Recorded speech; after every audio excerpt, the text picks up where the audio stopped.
Salve, salve, galera!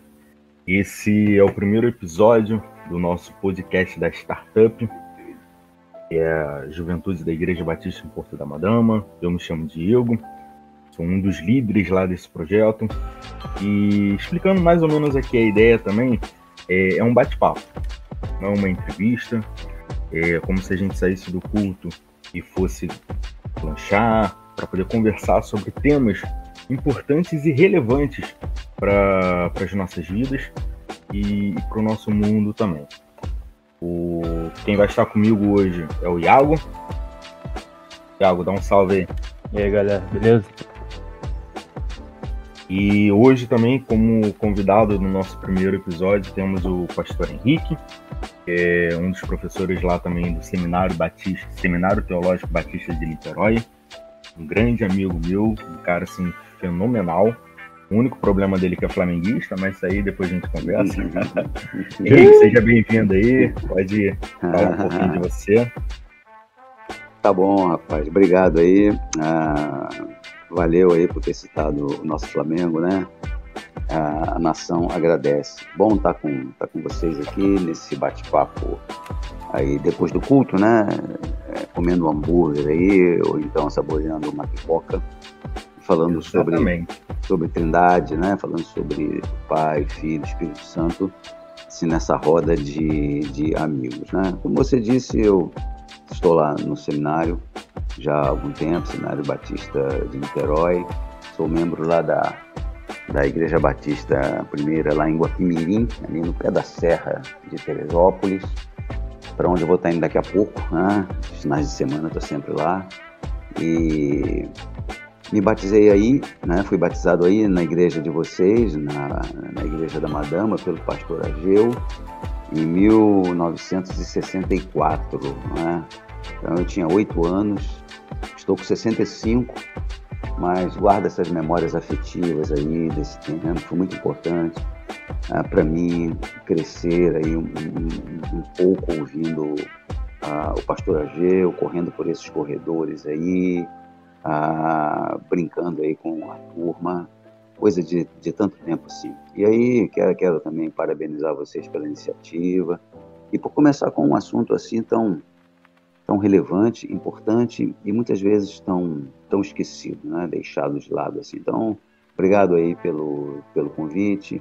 Um abraço no Diego, no Iago, no Lucas, em vocês todos aí, na igreja, no seu pastor, dá um abração nele aí, pastor Francisco, liderança da igreja, e estamos juntos aí. Valeu. Não, e tá aí uma coisa que eu não sabia, que você tinha sido batizado aqui na Madama. Tá vendo? A gente vai descobrindo as coisas, né? Tá escondendo o jogo. Pois é. Então, Henrique, para poder falar sobre Trindade, quando a gente olha a questão da Trindade desde o início da história do cristianismo, como a gente pode ver essa importância de tratar de Trindade e o que seria a Trindade em si? Olha só, Diego, existem alguns assuntos na teologia que estão absolutamente abertos. Pelo menos 2 grandes assuntos em teologia nós ainda não conseguimos fechar. A figura de Jesus, Jesus Cristo. Por incrível que pareça, Jesus Cristo é o verbete sobre o que mais se tem escrito na história da humanidade nos últimos 2000 anos. Se você frequentar qualquer biblioteca que mereça esse nome, o maior verbete é Jesus Cristo. Jesus Cristo é sobre a figura de Jesus. Revistas do mundo inteiro, como Time e outras tantas importantes, têm trazido reportagens sobre Jesus mais do que qualquer outro assunto. No entanto, ainda é um assunto aberto. A gente não entende como é que Jesus é ao mesmo tempo homem, Deus. A gente vai arranhando, né, essas questões, mas a gente ainda não fechou. Uma outra questão é justamente a Trindade. A Trindade está completamente aberta, né? A coisa mais importante que eu considero que tenha sido escrita sobre a Trindade foi lá no século XII, cara. Lá no século XII, já faz muito tempo. De lá para cá, há uma repetição das coisas importantes e as inovações, elas sempre resvalam para uma heresia, alguma coisa diferente do que a Bíblia diz. Então, o que seria a Trindade, né? A Trindade, ela é a composição daquilo que Deus é, três pessoas que agem de uma maneira, pensam de uma maneira só, não discordam. O cristianismo, por conta disso, não seria um politeísmo, porque matematicamente são três, mas eticamente uma só. Isso garante uma unidade à Trindade e nos tira dessa acusação de politeísmo, e é algo a que nós não temos que comparar. Então é muito complicado, muito difícil, de um modo direto, responder a essa pergunta, porque nós pensamos por comparação e nós compararemos a Trindade a quê? Então, a Trindade são três pessoas que agem, andam e apontam sempre para uma direção. Sonham os mesmos sonhos, querem as mesmas coisas, nunca discordam, sempre convergem. Se a gente pensar, a gente não conhece nada no universo que se equipare a isso. Então, sim, a Trindade é isso aí, né? Bem-vindo ao mundo trinitário.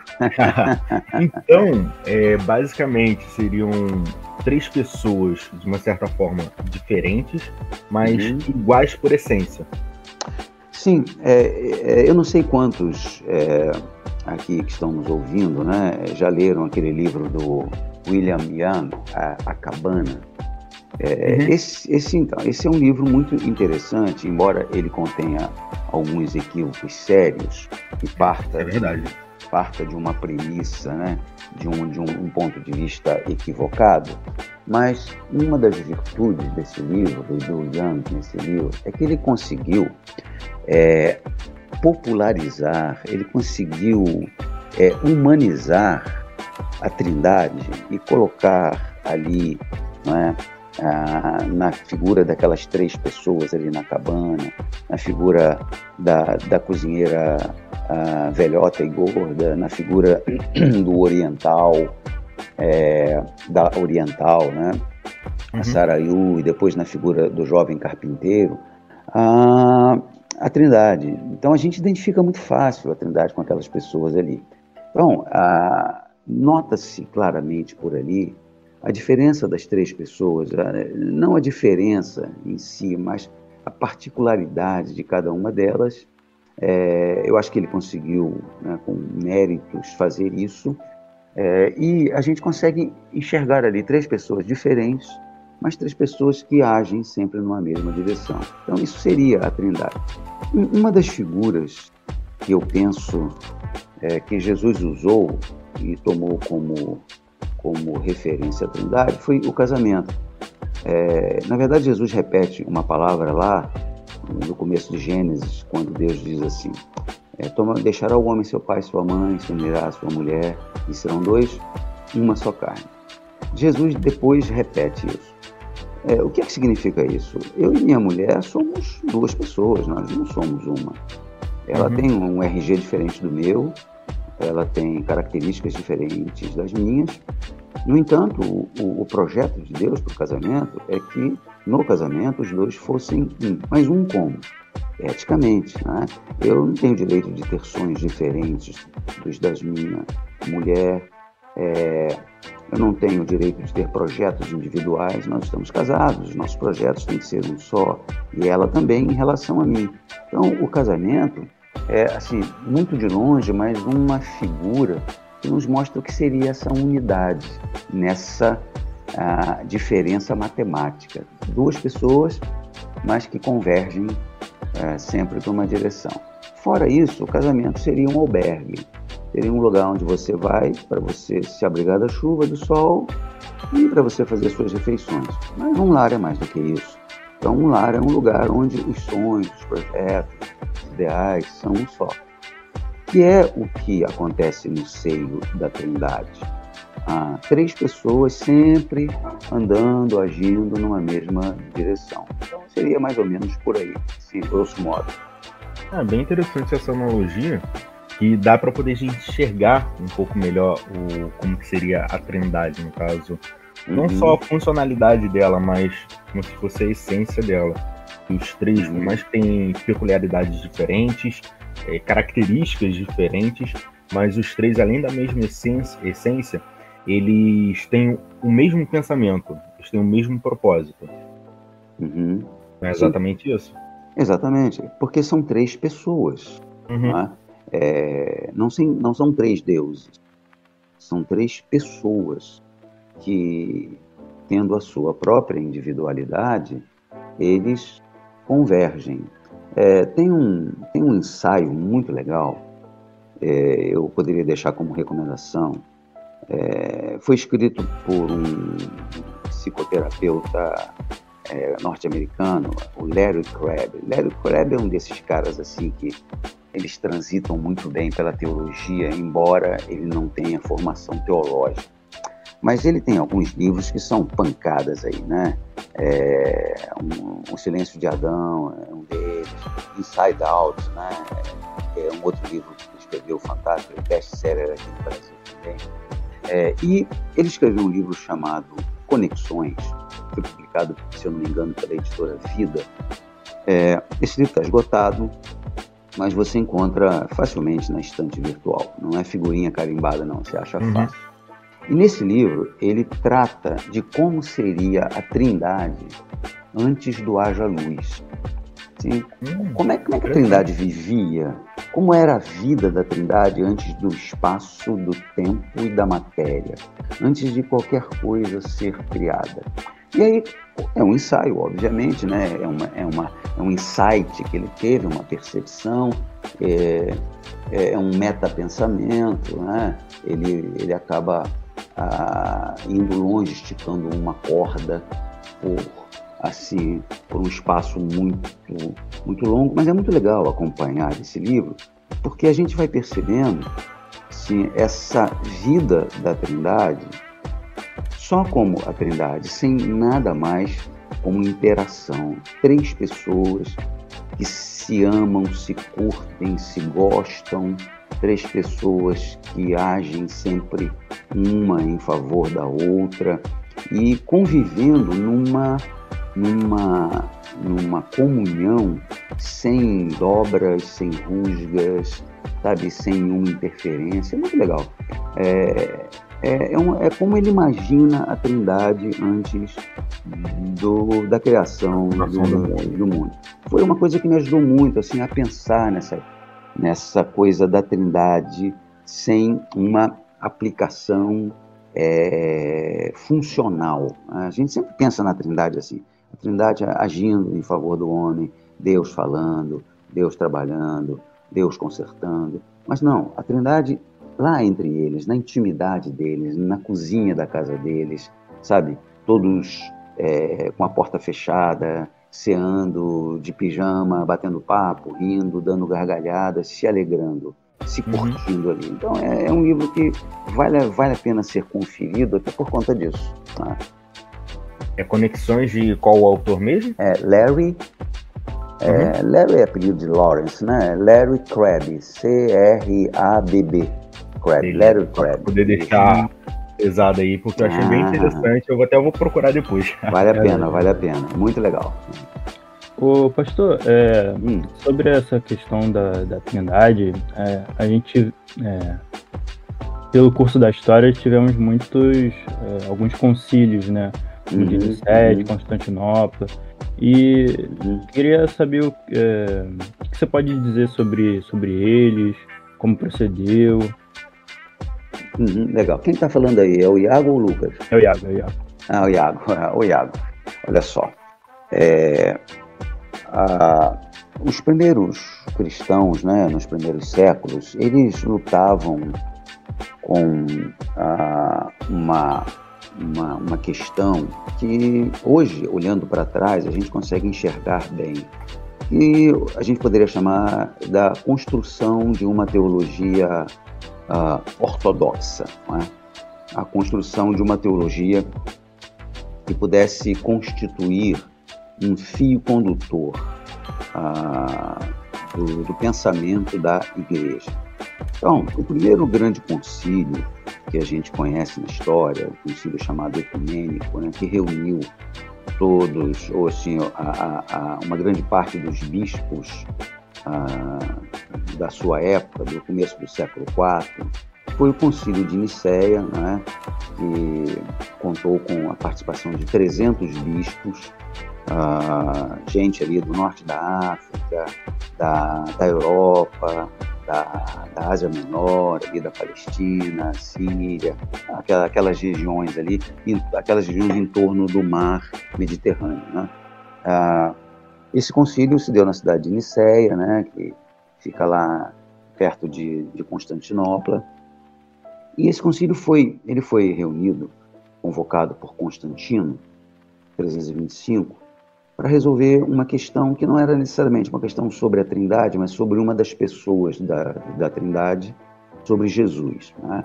Porque havia, na época, alguém lá, um bispo chamado Ário, que era lá de Alexandria, no Egito, e ele estava dizendo algumas coisas sobre Jesus, que Jesus não era divino, que Jesus não era membro da Trindade, porque a Trindade não existia. Isso gerou uma celeuma tão grande naquele tempo que não teve jeito. Constantino, embora ele não quisesse, ele acabou tendo que convocar esse concílio para resolver essa questão. Bem, o concílio não chegou a resolver a questão, mas deu uma resposta a Ário, uma resposta à cristandade, uma resposta, vamos dizer assim, meia boca, né? Ficou pela metade, e o concílio acabou fazendo algumas afirmações sobre a Trindade. É uma lástima, porque esse concílio, as respostas que ele deu sobre a Trindade, sobre o fato de um Deus trino, são 3 pessoas, mas não são 3 deuses, não é um politeísmo, porque eticamente eles são um só. Isso já tinha sido respondido mais de 100 anos antes por Tertuliano, que foi um bispo lá do norte da África, que acabou no finalzinho da sua vida, os 2 últimos anos da sua vida, meio que desertando da linha principal do cristianismo para se unir a um movimento herético do seu tempo, que foi condenado pela igreja, não é? O montanismo. E aí, por conta dessa deserção de Constantino, de Tertuliano, tudo que ele escreveu, tudo que ele disse, ficou meio esquecido, ficou na gaveta. Então, o cristianismo sofreu um atraso de 100 anos na questão trinitária do entendimento da Trindade por uma má vontade com Tertuliano. E foi Tertuliano a primeira pessoa de que a gente tem notícia que usou o termo Trindade. A palavra Trindade não aparece na Bíblia, mas a realidade sim. É igual a palavra Shekinah, né? A palavra Shekinah não é uma palavra canônica, ela não aparece na Bíblia. No entanto, a realidade da glória de Deus, da Shekinah de Deus, né, da presença de Deus, está lá. Mesma coisa a palavra Trindade, ela não aparece, mas a realidade da Trindade está lá, polvilhando a Bíblia lá, de A a Z. Então, Constantino, até onde a gente sabe, ele cunhou essa palavra. Antes dele, uma outra pessoa chamada Teófilo de Antioquia já tinha usado essa palavra, mas ele usou em grego, ele usou a palavra trias, né? Trias é 3 em grego. Mas como a palavra que a cristandade acabou adotando foi trindade, a palavra latina, né? Aí o crédito vai para Tertuliano mesmo, né? Pelo menos esse crédito tem sido dado a ele aí. Então, ao longo da história, desde Tertuliano, Tertuliano morreu aí pelo ano 220, por aí, né? Então, logo no comecinho do segundo século, desde Tertuliano até hoje, e aí passando pelo concílio de Nicéia, concílio de Constantinopla, depois o concílio de Éfeso, e depois o concílio de Calcedônia, isso aí 100 e poucos anos depois, né? Em 381, e até hoje todos os concílios têm tentado dar respostas ao que seja a Trindade, mas como eu disse aqui anteriormente, a questão ainda está aberta, ainda falta talvez uma discussão um pouco mais centrada, um pouco mais profunda, e que talvez nunca aconteça, né? A gente talvez vai ficar sempre arranhando esse assunto e até soar a trombeta do juízo final, a gente vai estar lidando com isso. Mas embora o assunto seja bastante espinhoso e complexo, eu penso que a gente pode avançar nisso daí. A simples discussão, a simples verbalização das nossas dificuldades em entender a questão, ela já pode ajudar muito. O que a gente não pode é se calar, e a gente se cala. Você vê nas nossas igrejas, quantos cânticos trinitários nós temos? Nós temos cânticos ao Deus Pai, temos cânticos ao Deus Filho, pouquíssimos ao Espírito Santo e pouquíssimos à Trindade. Então a gente se cala, os nossos poetas se calam, os nossos teólogos se calam, os pregadores se calam, a gente acaba repetindo mais do mesmo, o que os concílios do passado disseram. Então eu acho que a gente precisa, como vocês estão fazendo aqui, eu achei muito legal essa iniciativa, pelo menos pegar essa bola e levantar, para ver se alguém chuta, né? É exatamente por isso, pastor Henrique. E eu sempre tive um pensamento da seguinte forma: a gente está no ano de 2021, mais de 2000 anos de cristianismo, vamos botar por assim. A gente não sabe 1% de quem é Deus em sua natureza. Em todo esse tempo, porque ele é infinito, ele é eterno. A nossa mente limitada não consegue entender completamente isso. Alguns pontos dos dogmas cristãos, na maioria das vezes, até um certo tabu pra gente, porque a gente não consegue dimensionar o tamanho de Deus. E pegando por esse ponto, uma das coisas interessantes que até mesmo o Ário, no caso o Bispo Ário, e não só ele, mas como outras pessoas da história, assim, de uma certa forma relevantes, não é que não acreditavam, mas não conseguiam entender o conceito de Jesus, o Deus Filho, né, no caso, sendo totalmente divino. Também não conseguiam reconhecer a divindade de Cristo, pelo fato dele ter morrido, pelo fato dele ter sentido fome e essas coisas. O que você acha assim, em relação a isso? Olha só, quando eu leio essas pessoas, né, sobreviveram escritos diários, né, Tertuliano, outros tantos, teólogos desse tempo, mesmo os teólogos da linha principal, como Agostinho, né, como esses pais da igreja, que hoje são considerados ortodoxos e tal. Eu leio essa turma assim, com muito respeito, porque, obviamente, a gente analisa, faz as críticas que tem que fazer, há ajustes que a gente entende que devam ser feitos, mas eles estavam fazendo uma teologia que não era uma teologia diletante, não era uma teologia por nada. Hoje eu posso sentar à minha mesa, eu posso gravar um podcast aqui, dizer o que eu quiser sobre a Trindade, sobre Jesus, vai estar dito e depois eu vou tocar a minha vida. Aqueles homens não. Assim para tudo, né? Exatamente. Aqueles homens não. Dependendo do que eles dissessem ou escrevessem, eles iam para a fogueira. Isso é verdade. Entende? A teologia que eles faziam não era diletantismo. Não é que eu não estou dizendo que a teologia de hoje é diletante, eu estou dizendo que a gente pode fazer uma teologia diletante que não vai nos custar nada. Pode custar, no máximo, a exclusão de um grupo, entendeu? Um ostracismo de algumas pessoas, por parte de algumas pessoas, e só isso. Para eles, não. O que estava em jogo ali para eles era a sobrevivência da família deles, era a sobrevivência deles, era a sua colocação na sociedade. Muitos deles, no caso, por exemplo, do próprio Ário, depois do concílio de Nicéia, ele foi exilado. Ele foi exilado há muito tempo, uns 12 anos exilado, até ser restaurado depois pelo próprio Constantino. Então, veja que a coisa era muito complicada. Então, quando esse pessoal falava, eles tinham que colocar ali o coração, a mente, a alma, toda a sua força de vontade. Então, Eu penso que a teologia que eles fizeram, por exemplo, em relação à Trindade, ou como você colocou, a pessoa de Jesus, no próprio caso de Ário, foi uma teologia, do ponto de vista deles, a mais honesta possível, com uma vontade enorme de acertar. Embora Ário ele seja, assim, marcadamente, pelo que ele disse, vamos usar um termo, né, que a gente usa muito, herético, botar um selo aí em relação à figura e à pessoa de Jesus, mas Ário era um homem assim, de um comportamento pessoal ilibado. Seus inimigos não tinham nada que dizer dele.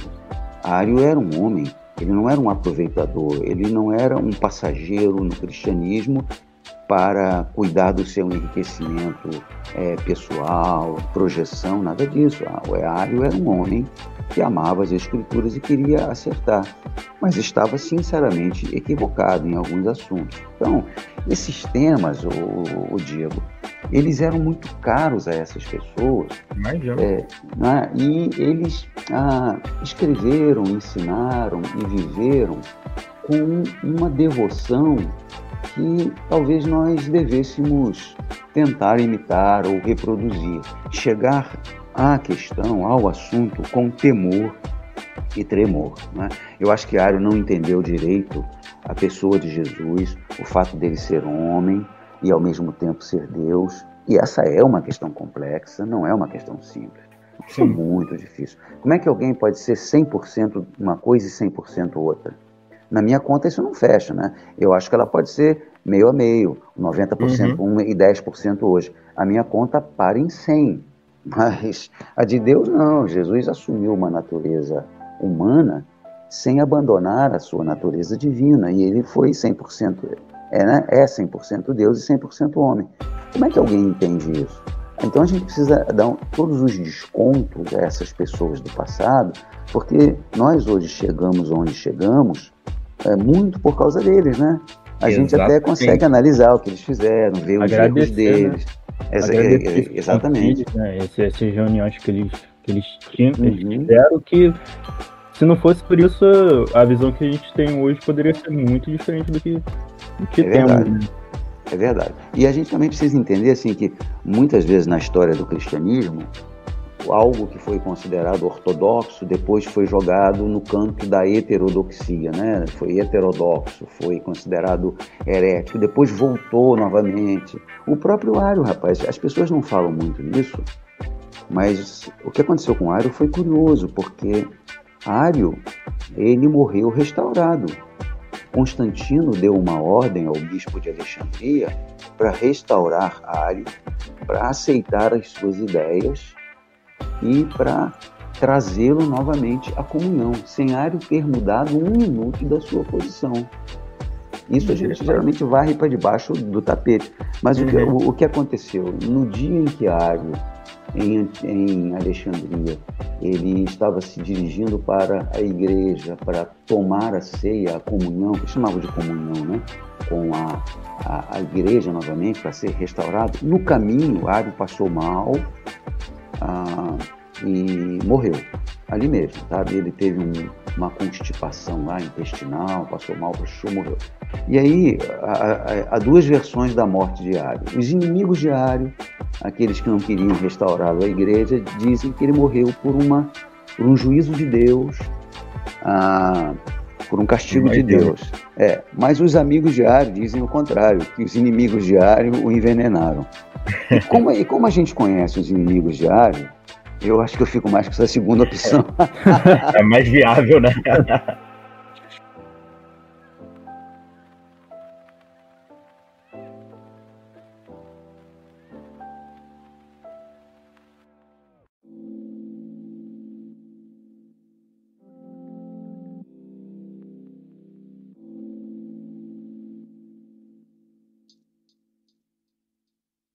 Pastor Henrique, queria agradecer imensamente pelo bate-papo que a gente teve, por todo o conhecimento que a gente aprendeu um pouquinho mais, e que Deus também possa estar te abençoando cada vez mais no seu ministério, no seu ministério acadêmico também.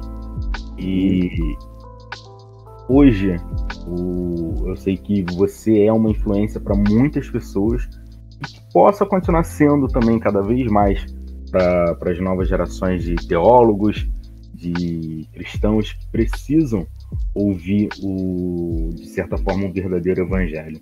Então, para a gente fechar aqui, queria te fazer uma pergunta, que acho que seria para poder resumir isso tudo. Qual a importância de estudar sobre Trindade? E quem é a figura de Deus, assim, de Deus Pai, Deus Filho, Deus Espírito Santo nas nossas vidas? Sim, olha só, a primeira, no caso, né, a primeira parte da pergunta, sobre a importância, a Trindade, ela aparece na Bíblia logo no verso 1, quando a gente lê assim: no princípio criou Deus os céus e a terra. A palavra Deus ali, no hebraico, está no plural, não está no singular. Por que está no plural? Os teólogos têm discutido essa questão. Alguns dizem que aquilo é simplesmente um plural de majestade, um plural de respeito, mas eu não entendo assim, não. Eu entendo que ali a palavra está no plural porque se refere aos três. Porque logo no capítulo 1 mesmo, à frente, no verso 26, por ali, a gente encontra a Trindade dizendo: façamos o homem, novamente o plural, a nossa imagem e a nossa semelhança.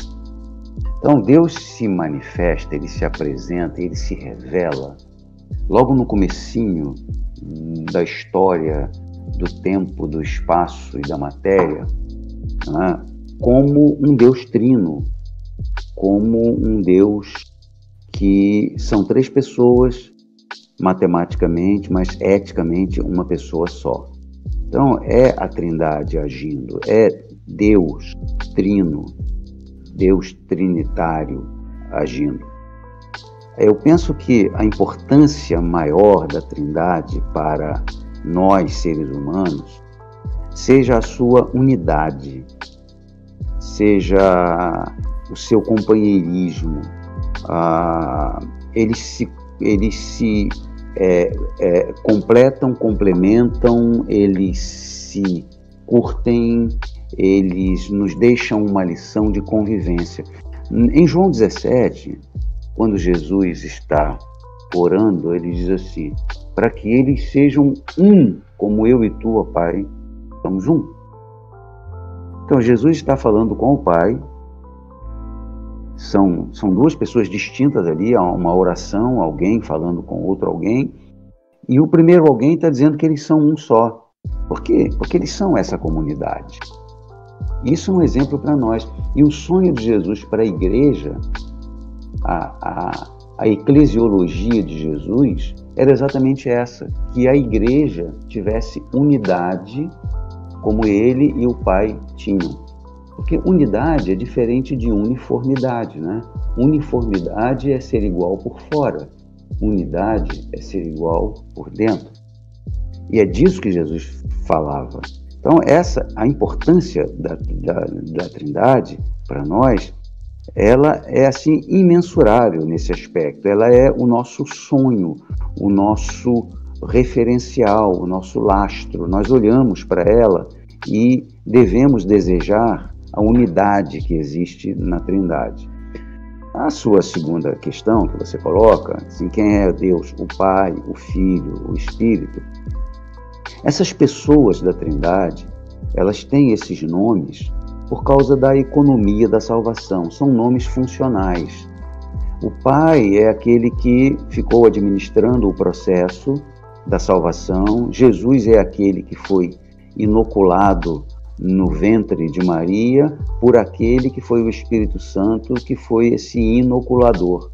Quem na verdade, lá colocou Jesus, né, no óvulo de Maria, para que ele começasse a viver ali, quem administrou esse processo, esse enfermeiro, no caso, foi o Espírito. Então, na economia da salvação, nós conhecemos uma das pessoas da Trindade como Pai, uma das pessoas da Trindade como Filho e outras como Espírito. Porém, eu não vejo nenhuma hierarquia entre eles, são todos iguais. E eu acho que esse foi um dos equívocos que o Tertuliano cometeu.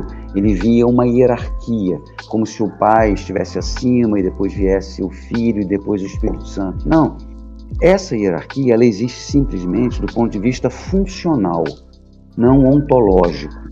Não é? Não faz parte da existência de Deus nenhuma hierarquia.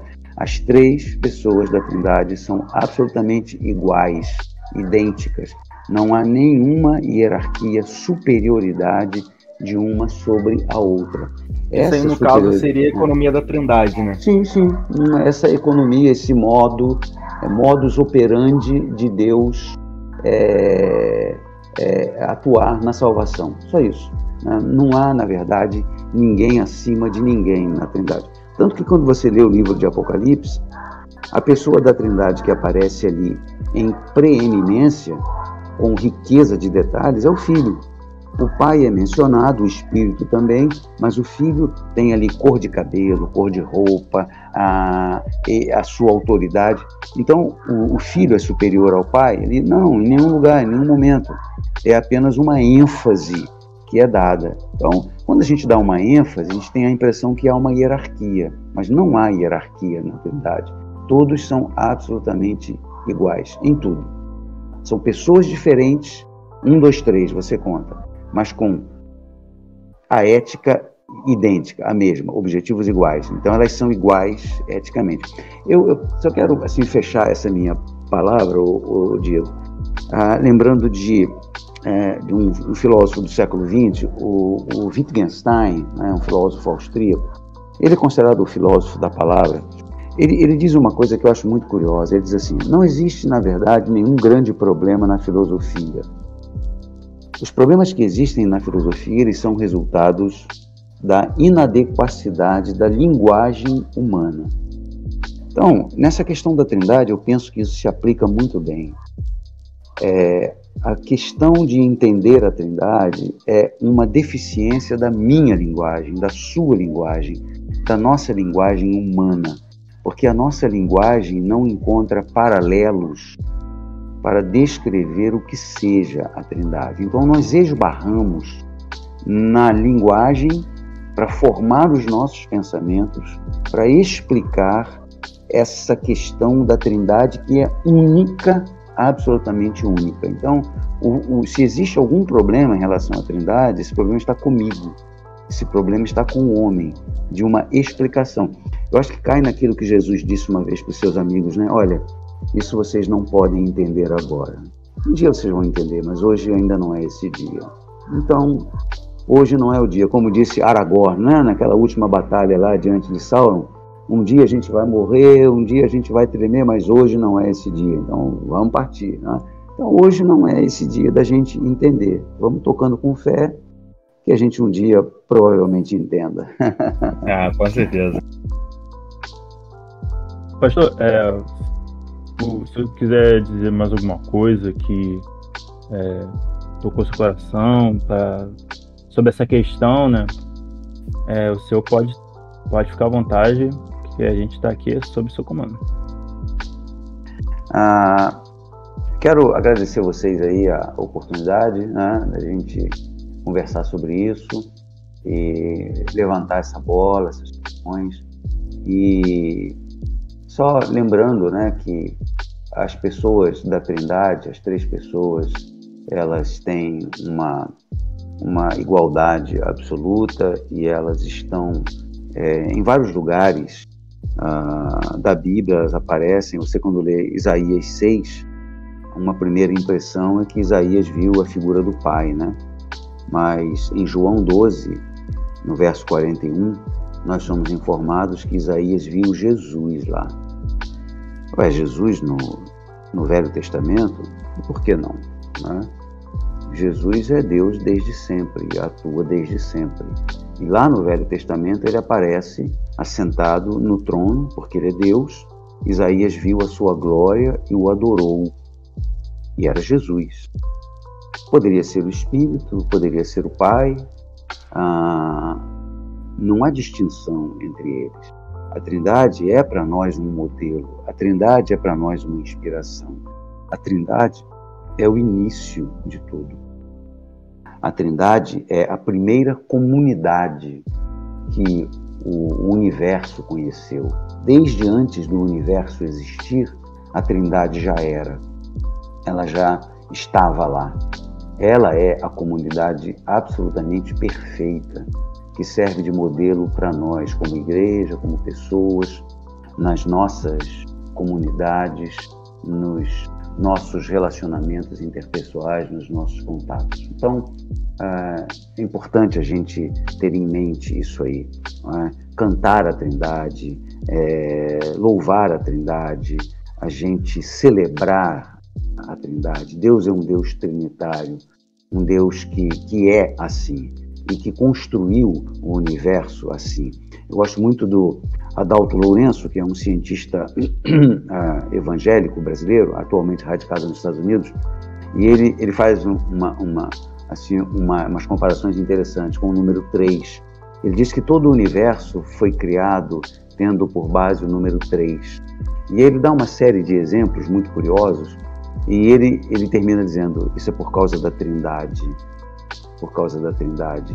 A inspiração para a criação da Trindade foi a própria Trindade. Ou seja, a inspiração para a criação que a Trindade fez, né? Foi Deus quem criou, o Deus Trino criou. E então ele usou a si mesmo como um modelo, como um exemplo para a criação do universo. Então celebremos a Trindade, pensemos nela e Deus nos abençoe e nos dê unidade, né? Que a Trindade seja nossa inspiração. Obrigado aí, rapaziada. Bom estar com vocês. Deus abençoe o ministério de vocês aí e sejam bons meninos, amigos. Valeu, meu pastor. Obrigado, então, gente, pastor. É isso. Valeu. A gente está finalizando agora o nosso primeiro podcast da Startup. E se liguem nas nossas redes sociais, no nosso Instagram, no nosso Facebook. E logo mais a gente vai estar disponibilizando esse podcast e também já o próximo já. Então, galera, é isso. Fiquem com Deus. Um abração, galera. Beijo. Abraço, galera. Tamo junto.